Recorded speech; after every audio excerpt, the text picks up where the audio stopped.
Hello दोस्तों। अगर आप कॉमर्स के स्टूडेंट हैं और क्लास 12th के स्टूडेंट हैं तो पिछले दो हम लोग मॉडल सेट लेकर आए हैं बिजनेस स्टडीज़ का। मॉडल सेट एक जो झारखंड एकेडमिक काउंसिल की तरफ से जारी किया गया था। एक मॉडल सेट हमने जारी किया है जिसको सेट 1 के नाम से हम जानते हैं। आज हम लोग सेट ये टेस्ट 3 के नाम से दिखेगा आपको, टेस्ट 3। चूँकि ध्यान ये रखना है आप लोगों को, 4 सेट हम लोग देंगे और बीच में वीडियो नहीं जा रहा था क्योंकि हम लोग अपना स्टूडियो सेटअप कर रहे थे, इसके कारण वीडियो नहीं जा रहा था, तो माफ़ी चाहते हैं आप लोगों से। सेट 1 बीएसटी का ध्यान दीजिएगा, हम बीएसटी की बात करते हैं तो थोड़ा मिला लीजिएगा। सेट 1 हम पब्लिक कर चुके हैं, आप देख लीजिएगा। ये आपको मिलेगा CWH कॉमर्स वाले चैनल में, ठीक है। CWH कॉमर्स वाले चैनल में। अब सारे बच्चे ऐसे हैं ना जो कि डिमांड करे कि नहीं सर मेन चैनल में रहने दीजिए, पागल बना दीजिएगा कभी इधर कभी उधर। तो इसीलिए हम लोग ये डिसीजन लेते हैं कि एक सेट 1 का जो वीडियो है वो CWH कॉमर्स वाले चैनल में आपको मिलेगा। तो जो बच्चे सेट 1 का वीडियो देखना चाहते हैं वो CWH कॉमर्स वाले चैनल में जाके देख लीजिएगा, वहाँ पे डाला हुआ है। बाकी सेट 2 जो है उसका वीडियो आपको इसी चैनल में मिलेगा जिसका नाम है कॉमर्स वर्ल्ड हजारीबाग। पूरा नाम है कॉमर्स वर्ल्ड हजारीबाग के चैनल में जिसमें आप ये वीडियो देख रहे हैं। और सेट 3 भी आपको इसी वीडियो में इसी चैनल में मिलेगा। और इसी चैनल में आप सारे वीडियोस जाएंगे क्योंकि इस चैनल में अभी हम लोग वीडियो नहीं डाल रहे हैं। लोग बहुत परेशान हो रहे हैं इस चैनल में। तो सेट 3 आज हम लोग डाल रहे हैं, सेट 2 डाल चुके हैं। आज ये सेट 3 का वीडियो है, साथ ही साथ हम लोग एक और सेट डालेंगे सेट 4, जिसका वीडियो आज ही आपके पास चला जाएगा। तो आज हम लोग बीएसटी का 4 सेट कंप्लीट कर लेंगे। तो फिर आगे कल के क्लास से हम लोग इंग्लिश आपका जा रहा है, ध्यान दीजिएगा। इंग्लिश का बहुत इंपॉर्टेंट क्वेश्चन का वीडियो जा रहा है, उसका भी 3 सेट आज जारी होगा। उसके साथ साथ इकोनॉमिक्स बाकी सारे सब्जेक्ट का भी वीडियोज हम लोग लेकर आ रहे हैं। सेट 4 हमेशा देंगे, हर सब्जेक्ट का 4 सेट देंगे और ये आपके लिए बहुत काम का सेट होगा। तो चलिए स्टार्ट करते हैं। तो ध्यान दीजिएगा बीएसटी का तीसरा सेट ये है। 2 सेट जारी हो चुका है, अगर आप नहीं देखें हैं तो देखिए। और साथ ही साथ अगर अपने आप को जज करना चाहते हैं, चेक करना चाहते हैं कि आपकी तैयारी कितनी अच्छी है, तो नीचे इस वीडियो के डिस्क्रिप्शन में एक टेस्ट लिंक रहेगा जिसको फ्री टेस्ट लिंक बोलते हैं। आप उस फ्री टेस्ट को जाके देखिए और तब समझ में आएगा कि आप इस वीडियो को देखने के बाद कितना कुछ सीखे। तो वीडियो जब आप देख रहे हैं तो कितना सीखे उसके लिए हमने एक फ्री टेस्ट लिंक डाल रखा है इस वीडियो के डिस्क्रिप्शन में। तो आप जाएंगे डिस्क्रिप्शन में, फ्री टेस्ट लिंक मिलेगा, उसमें क्लिक करके फ्री टेस्ट दीजिए और आप कमेंट सेक्शन में बताइए कि आपने कितना मार्क्स लाया। तो 30 जो हम लोग एमसीक्यू देख रहे हैं, यही एमसीक्यू से रिलेटेड आपको टेस्ट देना है। इसी एमसीक्यू से रिलेटेड टेस्ट देना है और 10 क्वेश्चन का टेस्ट होगा, ज़्यादा नहीं। 30 में से 10 क्वेश्चन कोई भी पूछेंगे और हम देखना चाहते हैं कि आप मेरे वीडियो को कितने ध्यान से देखते हैं और कितने अच्छे से देखते हैं। तो इसके लिए फ्री टेस्ट का लिंक डाला रहेगा वीडियो के डिस्क्रिप्शन में, जाके आप फ्री टेस्ट दे सकते हैं, ये आपके लिए सुविधा है। अब हम लोग शुरू करते हैं सेट 3। तो सबसे पहला हम लोग आज पूरा कंप्लीट करेंगे, इस वीडियो में पूरा का पूरा कंप्लीट सेट हम लोग करने वाले हैं। तो सबसे पहले यहाँ लिखा है फर्स्ट क्वेश्चन कि निम्न में से कौन सा कार्य पर प्रशिक्षण की विधि नहीं है। यानी कौन ऐसा है जो कार्य पर प्रशिक्षण की विधि नहीं है। कार्य पर प्रशिक्षण को बोलते हैं ऑन द जॉब। तो इसमें ऑन द जॉब ट्रेनिंग कौन सा नहीं होगा। तो ये ऑन द जॉब ट्रेनिंग है, ये भी ऑन द जॉब ट्रेनिंग है, ये भी ऑन द जॉब ट्रेनिंग है, लेकिन ये ऑफ द जॉब ट्रेनिंग है, कॉन्फ्रेंस। इसलिए कॉन्फ्रेंस जो है ऑन द जॉब ट्रेनिंग नहीं है। मानव संसाधन प्रबंध में सम्मिलित है, तो भर्ती भी सम्मिलित है, चयन भी सम्मिलित है, प्रशिक्षण भी सम्मिलित है, इसलिए इसका आंसर होगा डी, सभी। पदोन्नति और स्थानांतरण कर्मचारियों की भर्ती का मुख्य स्रोत है। प्रमोशन एंड ट्रांसफर हो किस तरह का स्रोत है। तो प्रमोशन और ट्रांसफर जो है आंतरिक स्रोत है। किस तरह का स्रोत है, आंतरिक स्रोत है। प्रमोशन और ट्रांसफर के अंदर क्या होता है, कर्मचारी को फैक्ट्री के अंदर से ही लाते हैं। किसी कर्मचारी की एक कार्य से हटाकर दूसरे कार्य पर लगाना। अगर किसी कर्मचारी को एक काम से हटा के दूसरे काम पर लगाते हैं तो इसी को हम लोग बोलते हैं ट्रांसफर। क्या बोलते हैं, ट्रांसफर, याद रखिएगा। संगठन के जीवन में नियोजन किया जाता है। संगठन के जीवन में नियोजन क्या है, एक बार नहीं, कभी कभी नहीं, 2 बार नहीं, निरंतर किया जाता है। डी इसका सही आंसर होगा, डी इसका सही आंसर होगा। 5 नंबर क्वेश्चन में बोलता है कि निम्नलिखित में से कौन योजना का वह प्रकार है जो प्रतिद्वंदियों की योजनाओं को ध्यान में देने के लिए तैयार किया जाता है। यानी अपने कॉम्पिटिटर के योजनाओं को ध्यान में रख के अगर कोई योजना तैयार की जाती है तो उसके हम क्या बोलते हैं, तो उसे हम बोलते हैं मोर्चाबंदी, स्ट्रेटजी। आगे लिखा है नियुक्तिकरण क्या है। नियुक्तिकरण नियोजन करना है, नियंत्रण करना है, निर्देशित करना है या व्यक्तियों को कार्य पर लगाना है। तो व्यक्तियों को कार्य पर लगाना है, याद रखिएगा। नियुक्तिकरण क्या है, व्यक्तियों को कार्य पर लगाना है। तो 7 का डी हो जाएगा। 8 नंबर क्वेश्चन क्या, अफवाहों को बढ़ावा देने वाले संगठन को क्या बोलते हैं। यानी ऐसा कौन सा संगठन है जो अफवाहों को बढ़ावा देता है। तो ऐसे संगठन को हम लोग कौन सा संगठन बोलते हैं, अनौपचारिक संगठन जो है अफवाहों को बढ़ावा देता है।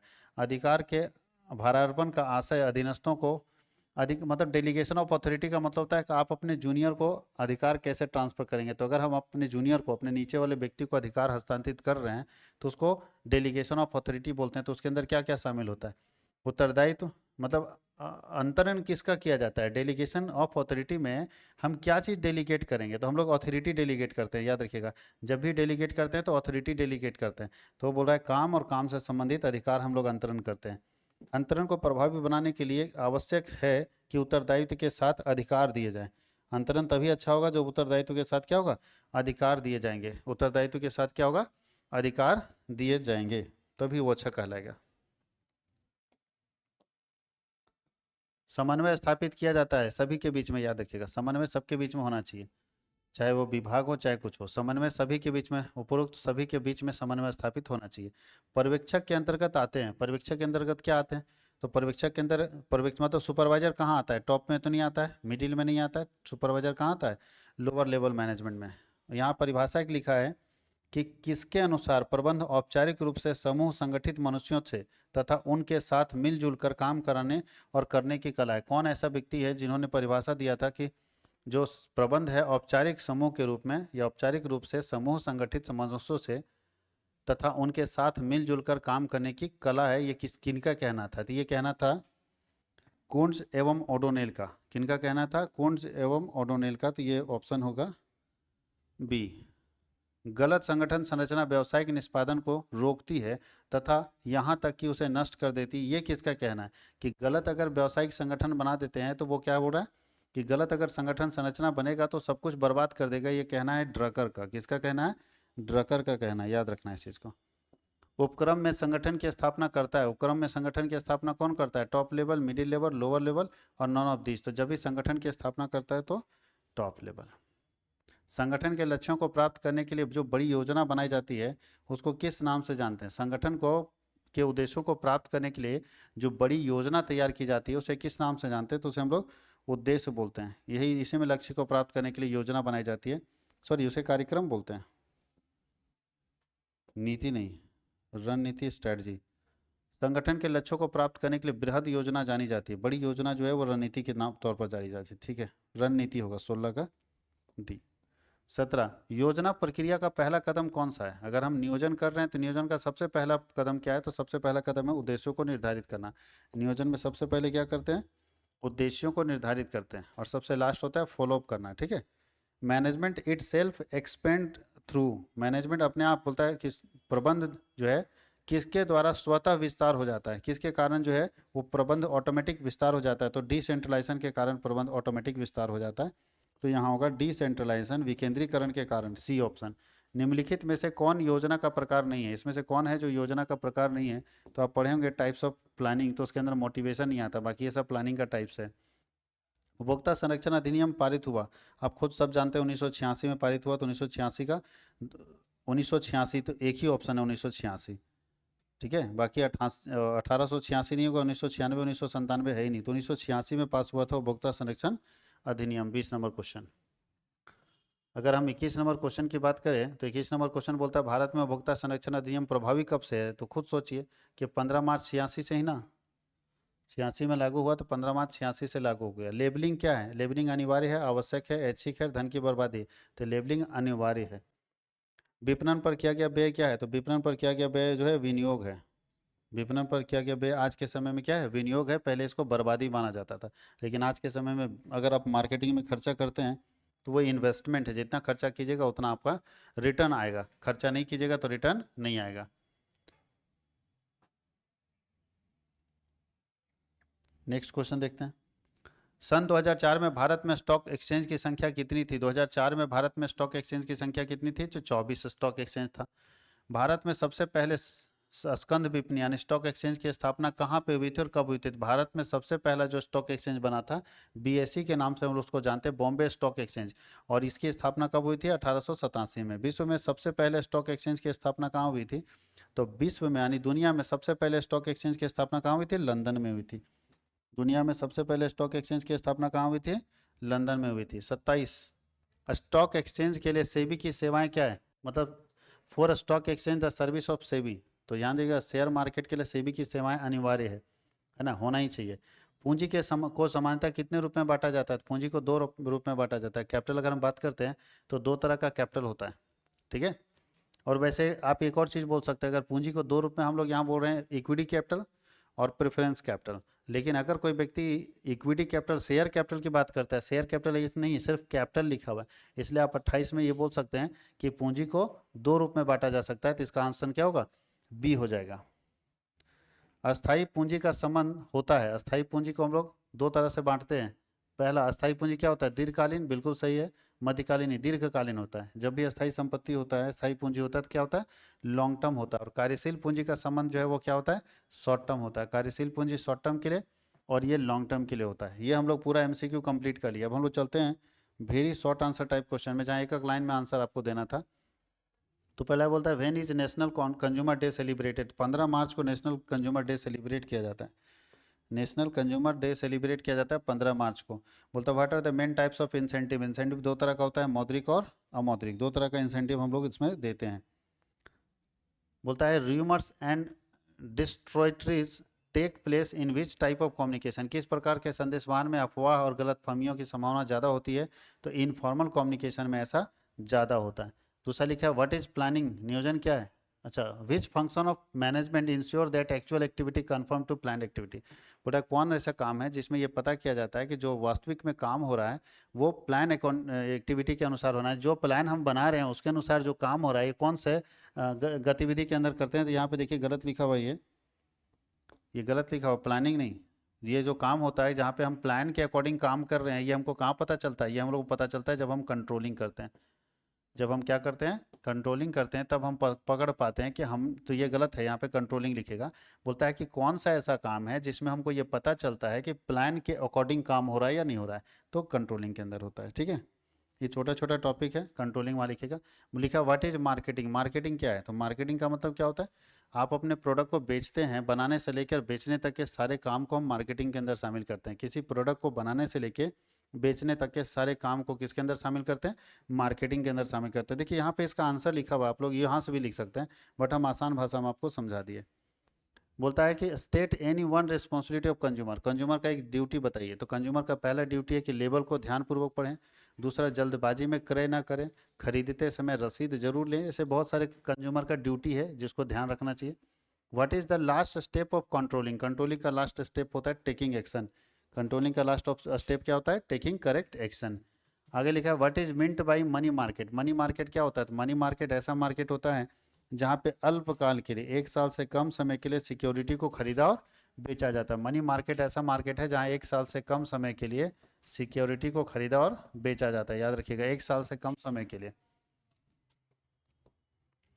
अब चलते हैं हम लोग शॉर्ट आंसर टाइप क्वेश्चन में। इसमें भी 6 क्वेश्चन का, लेकिन हम लोग सारा देखेंगे। बोलता है what are the advantage of budgetary control? Budgetary control का एडवांटेज क्या है? यानी बजट बना के अगर हम कंट्रोल करेंगे तो फायदा क्या होगा?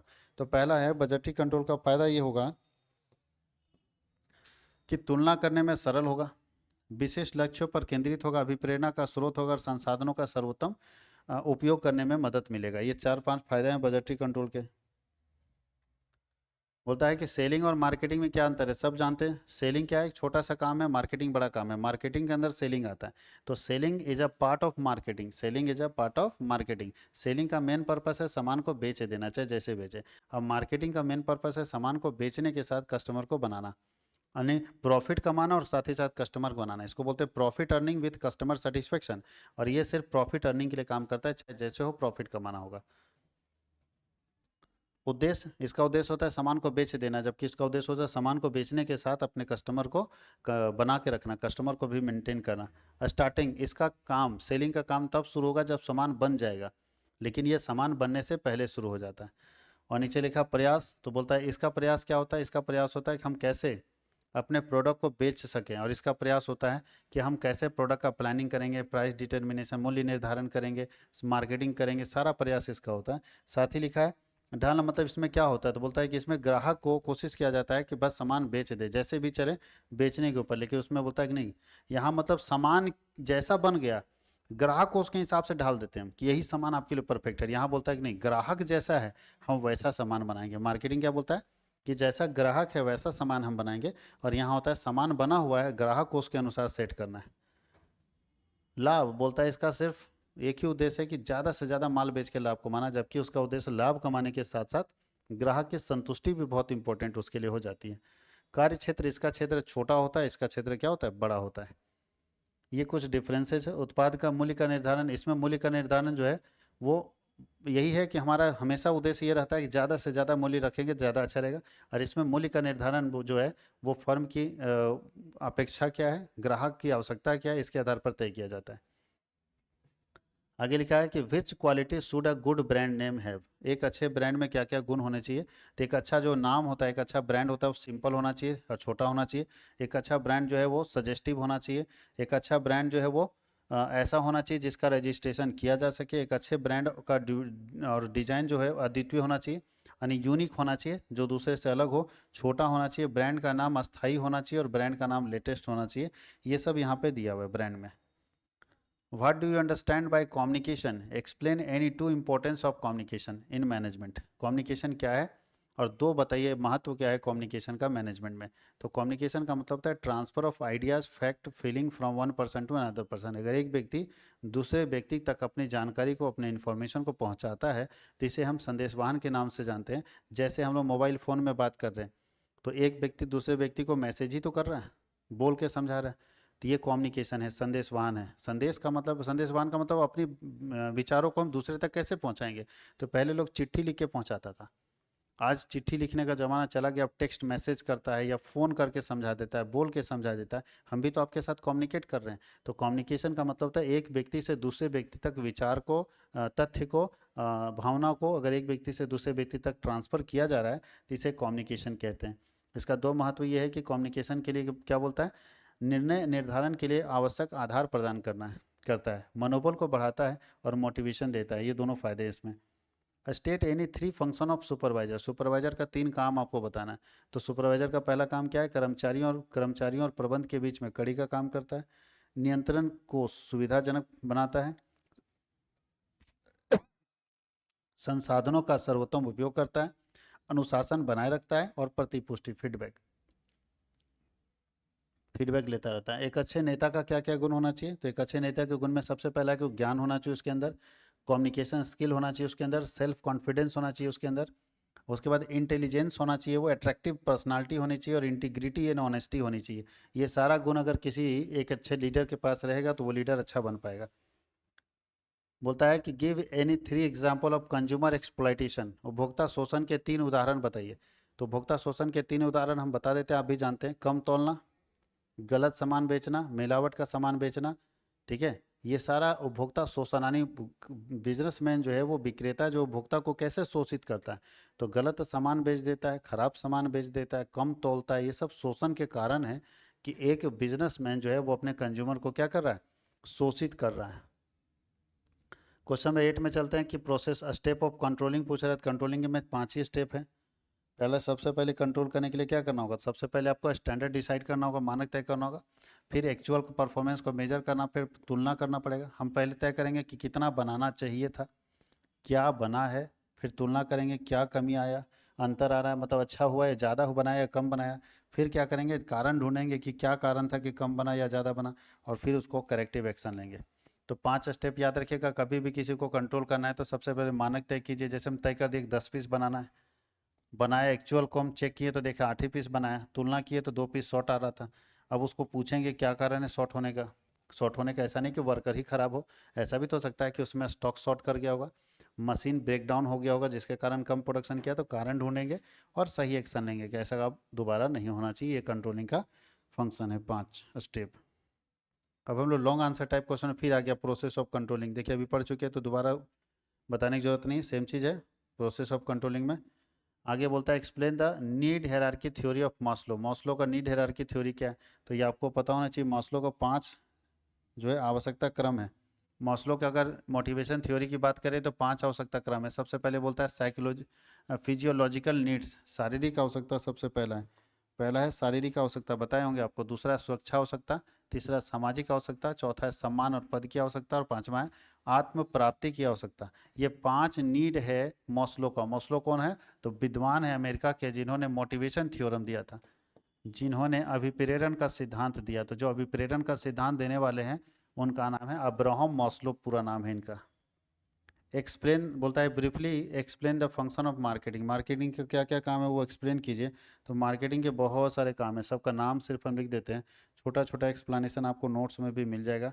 सबसे पहले मार्केटिंग में मार्केटिंग रिसर्च करते हैं, फिर प्रोडक्ट प्लानिंग करते हैं, फिर क्रय और संकलन करते हैं, उत्पाद का डिजाइन करते हैं, फिर स्टैंडर्ड डिसाइड करते हैं, फिर पैकेजिंग और लेबलिंग करते हैं, फिर ब्रांडिंग करते हैं, फिर ग्राहक सहायता सेवा देते हैं, फिर उत्पाद का मूल्य तय करते हैं, प्रमोशन करते हैं सामान को बेचने के लिए, फिर लोगों को तक पहुंचाते हैं सामान को, उसके लिए ट्रांसपोर्टेशन का यूज करते हैं और वेयर हाउस का यूज करते हैं। सारे फंक्शन मार्केटिंग के अंदर किए जाते हैं।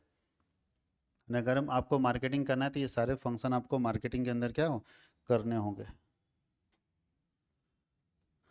नेक्स्ट क्वेश्चन है कि advertising is the unnecessary and wasteful, बोलता है कि क्या विज्ञापन जो है अनावश्यक और बर्बादी है। देखो आपको पूछ रहा है अब विज्ञापन अनावश्यक और बर्बादी, इसका मतलब है कि आपको कुछ नहीं पूछा है, आपको पूछ रहा है डिमेरिट। आपको पूछा है कि विज्ञापन का डिमेरिट बताओ, ठीक है, विज्ञापन का हानि बताओ क्या है, तो हानि देख लीजिए। बोलता है यह लोगों को गुमराह करता है, झूठ बोलता है, यह उत्पाद और सेवाओं के मूल्य को बढ़ाता है, क्योंकि जितना विज्ञापन का खर्च होगा उस हिसाब से वो उत्पाद का सेवा का मूल्य बढ़ेगा। यह फीडबैक ठीक नहीं देता, कमी करता है, और लोचशील, यहाँ थोड़ा लिखा है लोच कला लिख दिया है, जबकि लोचशीलता होनी चाहिए, लोचशीलता की कमी हो जाती है, फ्लेक्सिबिलिटी की कमी हो जाती है, ठीक है, लोचशीलता की कमी हो जाती है, फ्लेक्सिबिलिटी की कमी हो जाती है इसमें। आगे लिखा है briefly explain in 5 rights of consumer, consumer के 5 अधिकार को बताना है। सब जानते हैं 6 अधिकार होते हैं, 5 ही को बताना बोला है, तो 6 को लिख लीजिए आप। पहला है उपभोक्ता सुरक्षा का अधिकार, चयन और पसंद करने का अधिकार। तीसरा है निवारण प्राप्त करने का अधिकार, यानी तुरंत उसको सोल्यूशन मिलना चाहिए अगर वो केस किया है तो। सूचना प्राप्त करने का अधिकार, सुनवाई का अधिकार और उपभोक्ता शिक्षा का अधिकार। 6 अधिकार उपभोक्ताओं के पास है, इसमें से कोई भी अधिकार आप डिस्कस कर सकते हैं। कार्यशील पूंजी क्या है और इसको प्रभावित करने वाले 4 घटक कौन है। कार्यशील पूंजी वर्किंग कैपिटल, ऐसी पूंजी जिसको 1 साल से कम समय के लिए हमें प्राप्त होता है उसे कार्यशील पूंजी कहते हैं। और कार्यशील पूंजी कैसे निकलता है, तो करेंट एसेट में करेंट लायबिलिटी को घटा देने से जो पूंजी निकलता है वो पूंजी कहलाता है वर्किंग कैपिटल, WC। वही बात यहाँ लिखा पड़ी, कार्यशील पूंजी से आशय चालू संपत्ति के चालू दायित्व पर अधिक है, यानी जितना चालू संपत्ति चालू दायित्व पर अधिक रहेगा, मतलब चालू संपत्ति अधिक रहेगा ये कम रहेगा। तो बोलता है कि करंट एसेट जितना ज़्यादा होगा करेंट लायबिलिटी से, वही हमारा वर्किंग कैपिटल होगा, जैसा कि यहाँ लिखा है working capital equal to current asset minus current liability. Working capital 2 तरह का होता है, नेट और ग्रॉस। तो ग्रॉस वर्किंग कैपिटल का मतलब होता है total of current asset,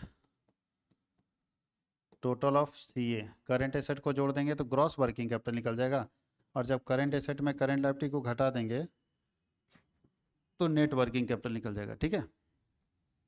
working capital को बोलता है कि कौन कौन से ऐसे हैं जो वर्किंग कैपिटल रिक्वायरमेंट को प्रभावित करने वाले तत्व हैं, तो बहुत सारे तत्व हैं। ये वर्किंग कैपिटल क्या फिक्स कैपिटल को भी यही प्रभावित करता है। नेचर ऑफ बिजनेस, अगर बिजनेस छोटा है, सॉरी बिजनेस का अगर नेचर हमारा प्रोडक्शन है तो आपको ज़्यादा वर्किंग कैपिटल लगेगा। बिजनेस का नेचर ट्रेडिंग है तो कम वर्किंग कैपिटल लगेगा। क्रेडिट अलाउड, कितना उधार आपको मिलता है, अगर उधार कम मिलता है तो वर्किंग कैपिटल ज़्यादा रखना होगा, उधार अगर ज़्यादा मिलता है तो वर्किंग कैपिटल कम रखना होगा।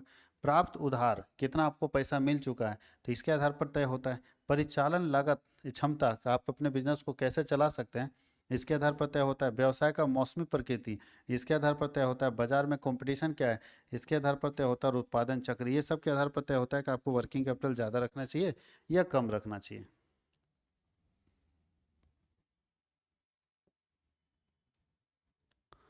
अब एक क्वेश्चन है कि अधिकार उत्तरदायित्व और जवाबदेही में क्या डिफरेंस है, इसको आपको पढ़ना है कि अधिकार उत्तरदायित्व और जवाबदेही में क्या अंतर है, एक एक करके हम समझा देते हैं। अधिकार एक पावर होता है, अधिकार एक पावर होता है, किसी काम को करने की जो क्षमता होती है, शक्ति होती है, पावर होता है, उसे अधिकार कहते हैं। उस अधिकार को पूरा करेंगे ना, अगर उसमें कोई गलती हो गई तो गलती हो गई तो आप जिम्मेवार भी तो होंगे। तो किसी काम को अगर तय समय पर पूरा करते हैं तो आपका उत्तरदायित्व तो पूरा हो जाता है, लेकिन आप तय समय पर पूरा नहीं कर पाते हैं तो आपके उत्तरदायित्व जो है पूरा नहीं होता है। और उत्तरदायित्व अगर पूरा नहीं होगा तभी जवाबदेही आएगा। जब हमारा अधिकार हमको कुछ मिला था और हमारा उत्तरदायित्व तो पूरा नहीं हुआ है तो हमको जवाब देना पड़ेगा ना सामने वाले के पास कि मेरे से क्या गलती हुई। तो जवाबदेही तब आता है जब आप उत्तरदायित्व को पूरा नहीं करते हैं, जवाबदेही तब आता है जब आप उत्तरदायित्व को पूरा नहीं करते हैं, याद रखिएगा। तो उत्तरदायित्व तभी जवाबदेही तभी आएगा जब आप उत्तरदायित्व को पूरा नहीं करते हैं। तो मीनिंग हम लोग देख लिए। दूसरा डेलीगेशन, अधिकार का अंतरण हो सकता है, यानी कोई व्यक्ति अपने जूनियर को अधिकार दे सकता है लेकिन ये दोनों को कोई अंतरित नहीं कर सकता, ये अपने आप चले जाते हैं।